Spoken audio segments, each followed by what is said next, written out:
I'm Nolan Beilstein, and welcome to another episode of Gen Z in Manufacturing, a podcast where I interview young people about their journeys in manufacturing, how they intend to influence the industry, and what they are looking for from an employer. For this episode, I welcome Jacob Collier, a 24-year-old systems specialist on the IT team at Yaskawa Motoman Robotics, a company that provides automation products and solutions for various industries and robotic applications, and features a product line of more than 150 robot models. Collier spent over 2 years as an intern at Yaskawa Motoman, where he helped the company implement the Limble CMMS. He now supports various IT systems and assets across the company's manufacturing facility and contributes to other operations like the in-house print center, which produces manuals and stickers for robots built on site. Before we hear from Collier, please make sure to like and share this episode of Gen Z in Manufacturing. To view previous episodes, visit manufacturing.net. If you are a member of Gen Z and would like to discuss your experience in the manufacturing industry, please get in touch with me, Nolan Beilstein, at nolan@in.com.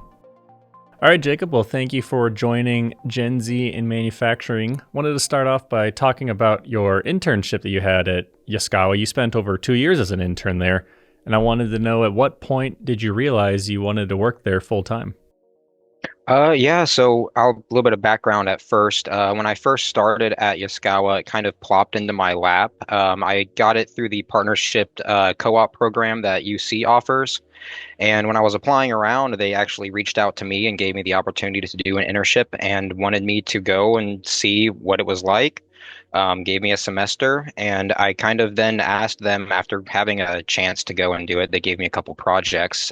They wanted to see if I wanted to extend said internship, and from then on, I pretty much used it at kind of like my full-time job. I allowed myself to work there full-time, continually for about 2 years, and then after then, I'm getting near graduation now, actually graduating here in May, and that's going to be the start of me moving into full time and becoming an employee there. So yeah. How did Yaskawa make your internship meaningful, rather than just killing time and doing, useless tasks that give you an attractive bullet point on a resume? How did they make your internship actually worth something? So for one, they gave me a lot of leeway and a lot of ownership in this internship. For one of my first projects that they made me do, it was renovating their asset management system. As in IT, one of the things that we have to track is laptops, endpoints, server equipment, things like that, and even the stuff that's on the manufacturing floor. And before, it was an older system that was custom coded by, I believe, one of my old managers. And I wanted to take ownership of that. My boss let me take the reins and kind of let me make a new system off of a cloud program known as Asset Panda. And that allowed us to make a whole new system where we track all of our laptops, desktops, everything like that. And that was one of the first things that they did. And that was on top of the usual fun things that I do with computers, like setting them up, supporting people's endpoints, bug fixing, things like that. But there was the projects that they gave me that really made me like this internship a lot. What was your impression of a manufacturing facility as a college student, and then how did that change when you actually started working for Yaskawa? Yaskawa is a robotics company that makes the six-axis robots that move materials, arc welding, and things like that. And stepping into this building where they construct them, set up the cells, and get them out and distributed to the customers, and I can see how they operate them, test them. They refurbish old ones and renovate them here, and seeing how all of this operates was a completely new experience to me. And seeing how clean everything operates, how cells go from the starting point to the end point onto the truck and to the customer, and how we support them afterwards. It was really interesting to see how all those processes work together, and how my team in IT and how we all support them and make their jobs easier. Back to you helping with that CMMS implementation, doing that as an intern, that seems kind of like quite the undertaking. What did that experience teach you about this industry?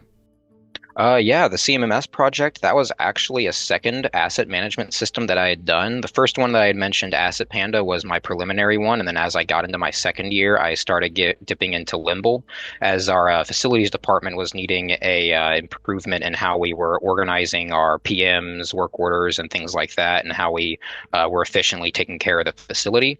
And now everything is now based off of QR codes for work order requests. If anybody sees an issue in the facility, Everything is all tracked in dashboards and a much more live spreadsheet format to where if we have weekly meetings, my facilities manager is able to quickly go through a lot of really good data points that we're tracking 24/7, and it overall just improved the workflow of the company as a whole. And I really felt proud of myself whenever I was able to take ownership of that and say that I spearheaded the project and led it through its, fruition. What do you think is the best way to translate a technical solution into something that actually works in practice? We hear about best ways to do this, best ways to do that, but it's not until you see it happen, it's hard to kind of visualize. What do you think is the best way to actually put one of these solutions in practice? Allowing people to actually go from that technical solution from the old solution wasn't as hard as some processes have been, but finding the right solution really just comes down to trial and error and just kind of finding and reviewing and comparing things. That's usually what I'm doing whenever I'm finding a new service, a new application, a new piece of software to implement into our company or even into my own personal projects. You touched on it a little bit, but what do you think was the biggest difference between Yaskawa's facility before and after adding that Limble CMMS? Before, like I said, it was all, I even got to see them as I was implementing the system. I can't go into it too much, but it was mainly just an Excel sheet, a couple documents that were handwritten that would be used to confirm like PM dates, things like that. But moving it over to Limble, our manager, people came to me and they said that they've noticed visual improvements in how the facility's been taken care of. They've seen things being replaced more often, things being renovated, things being, repainted, whatever. There's been a lot more positive feedback since we've implemented this system, and we actually now have access to see those reviews as well through Limble, and it makes it a lot more the feedback is a lot more available to us now that we have this system, and the feedback that we're getting is good. Some of the stuff like using QR codes across the facility is it's new age, and a lot of times that can be met with some resistance from older workers. How were you able to kind of sell to the factory workers that this is a better way to run things? One of the first things that we did was we distributed the QR codes to everyone in the facility. We have a print center, which I'm actually in right now, that we make all of our materials. I manage some of the parts here, the manuals and stickers and everything. But anyways, we used one of our machines to make a bunch of QR code stickers, and we gave them to every single department, gave them to every single employee, and any new hire who gets it is notified of the system if they ever need any help desk requests through Limble or through Asset Panda or through our IT help desk. They can submit it through each of these QR codes that we have as separate stickers, and they get trained on that. And for the most part, our older employees, while they typically will sometimes prefer to just go to the link, still sometimes we have a SharePoint link to our help desk as well. I have seen some of them use the QR codes after we told them about it through an email update and through a meeting announcement about the system being implemented when we first implemented Limble. Speaking about just some sort of disconnects, where do you see the biggest disconnect between IT systems and manufacturing teams? What do you think would be the best way to bridge any miscommunications that they have? I think it's really just finding problems and being communicative and trying to work with the IT team to create new solutions for it. One of the things that our employees have that's an issue between younger and older generations here is there's a lot of learn as you go, kind of get experience on the floor when it comes to building and configuring the cells that we have here for robots. A lot of times it's a lot of tribal knowledge where people will refer to one of the older techs that works here to know what type of bowl, what type of fastener, or what type of parts I need for this type of cell. But now through IT, we're creating new part tracking systems, cell tracking systems to where we're able to create bills of materials for common parts, common assemblies that can be referred to online or as a PDF that people can use to kind of unify this tribal knowledge and make it more centralized as a one-stop shop where you can get all the parts that you need. This is exactly the tools that you need to use it, and this is exactly how it's supposed to go together. So that's one of the optimizations that we've done, at least on the manufacturing floor, that's improved their lives a lot. You mentioned sort of a learn as you go kind of structure. How do you and other young people, other Gen Z, like to learn something new? What do you think is the best way to tackle that? For me, at least for me personally, I've always followed my personal interests and have tried to see how I can use it to facilitate new skills in my career, in my personal life, or in my personal projects and things like that. For us, I feel like it's a lot of grasping, trying to I think it's more so older generations know a lot. They know how to do the things that they've done a certain way, and they've kind of gotten used to that, especially the people that are in our manufacturing floor. The reason why a lot of our newer guys have to ask them for help or for anything like that is just because it's often easier for them. And for me, I've often asked for help for my IT boss if I've ever had any issues, and he's always been the one to know because he's got the experience with the systems, he's familiar with it and everything like that. I think for us to gain more skills as Gen Z, I think it just comes with just being communicative, being passionate about what you want to do, and always wanting to find new projects and new skills. Like for me personally, I home lab and I make my own servers and websites and applications and stuff like that. So I'm always trying to learn new systems and learn new skills to be able to incorporate and keep those systems running securely on my own home network. But besides all of that, I'm always just trying to gain new knowledge because that's always going to help, especially in the IT business and the IT career. It's one of the things that's kind of keep you live in the industry. Do you think the manufacturing industry as a whole shares the same mindset, just trying to absorb as much as possible, or do you think it's still kind of stuck in its old ways? Think depending on the facility culture, I think it can vary.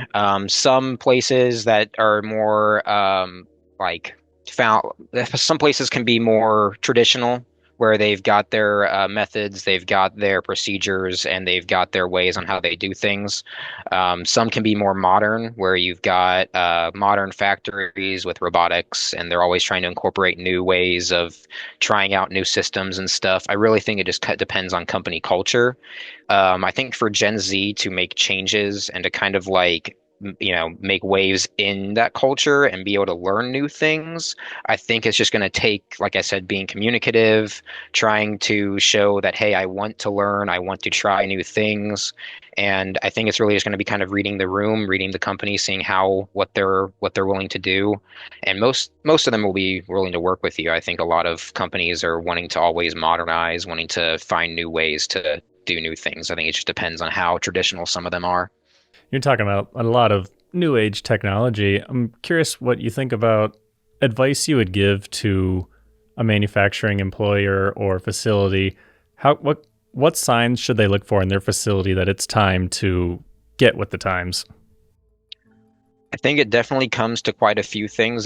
I'm sure there's visual things that people can see, like if things are not updated, at least as far as the facility management system that we have, if things are not things are not clean, lights are going out, or things are dirty, or things aren't getting maintained. That's definitely a sign that there's something either wrong with the system and how they're keeping track of maintenance, or there's something wrong with just the overall work.